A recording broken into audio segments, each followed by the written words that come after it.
السلام علیکم ورحمۃ اللہ۔ سورہ مائدہ مدنی صورت، چھٹے سپارے کا 5واں رکوع، آیت نمبر 4۔ اعوذ باللہ من الشیطان الرجیم، بسم اللہ الرحمن الرحیم۔ یسألونک ماذا احل لہم قل احل لکم الطیبات وما علمتم من الجوارح مکلبین تعلمونہن مما علمکم اللہ فَكُلُوا مِمَّا أَمْسَكْنَا عَلَيْكُمْ وَاذْكُرُوا اسْمَ اللَّهِ عَلَيْهِ وَاتَّقُوا اللَّهَ إِنَّ اللَّهَ سَرِيعُ الْحِسَابِ۔ لوگ آپ سے پوچھتے ہیں کہ ان کے لیے کیا کچھ حلال کیا گیا ہے۔ آپ ان سے کہیے کہ تمام پاکیزہ چیزیں تمہارے لیے حلال کر دی گئی ہیں، اور ان شکاری جانوروں کا شکار بھی جنہیں تم نے اس طرح سدایا ہو جیسے اللہ نے تمہیں سکھایا ہے۔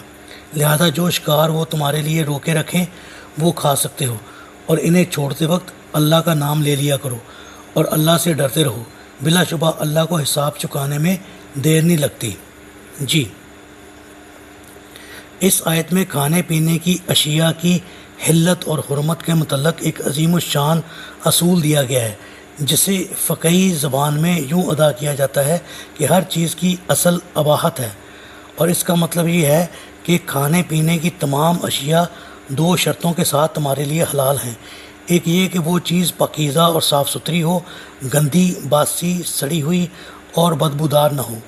دوسرے یہ کہ اس کے متعلق شریعت میں یہ صراحت نہ ہو کہ وہ حرام ہے۔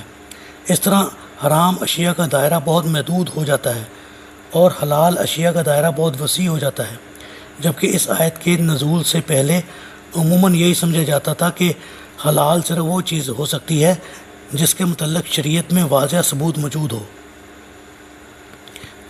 جیسا کہ اس آیت میں مسلمانوں کے یہی سوال کرنے سے بھی ظاہر ہوتا ہے۔ اس آیت کے ذریعے اللہ تعالیٰ نے سابقہ نظریہ کو بدل کر اور حلال اشیاء کا دائرہ وسیع کر کے مسلمانوں پر احسان عظیم فرمایا ہے۔ شکار کے متعلق احکام۔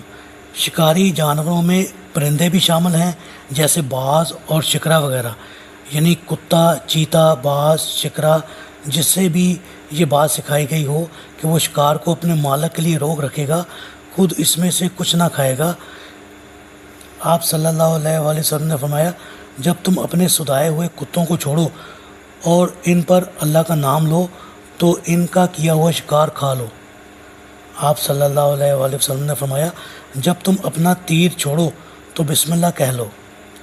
آپ صلی اللہ علیہ وآلہ وسلم نے فرمایا، جب تم تیر چھوڑو اور شکار غائب ہو جائے تو جب ملے اسے کھا سکتے ہو، بشرط یہ کہ سڑ نہ جائے۔ آپ صلی اللہ علیہ وآلہ وسلم نے فرمایا، اگر تم شکار پر تیر چھوڑو، پھر اس شکار کو 1 یا 2 دن کے بعد پاؤ، پھر دیکھو کہ اس پر تمہارے تیر کے علاوہ کوئی اور نشان نہیں تو اسے کھا سکتے ہو، اور اگر وہ شکار پانی میں گر پڑا ہو تو اسے مت کھاؤ۔ سیدنا عبداللہ بن مغفل رضی اللہ تعالیٰ عنہ کہتے ہیں کہ آپ صلی اللہ علیہ وآلہ وسلم نے کینکری پھینک کر شکار کرنے سے منع فرمایا اور فرمایا کہ اس کے ذریعے شکار نہ کیا جائے۔ آپ صلی اللہ علیہ وآلہ وسلم نے فرمایا، اللہ تعالیٰ نے ہر چیز میں احسان کرنا فرض کر دیا ہے، لہذا جب تم کسی جاندار کو مارو یا ذبح کرو تو احسن طریقے سے مارو، یعنی اپنی چھری وغیرہ کو خوب تیز کر لو تاکہ اس مذبوحہ جانور کو کم سے کم تکلیف ہو۔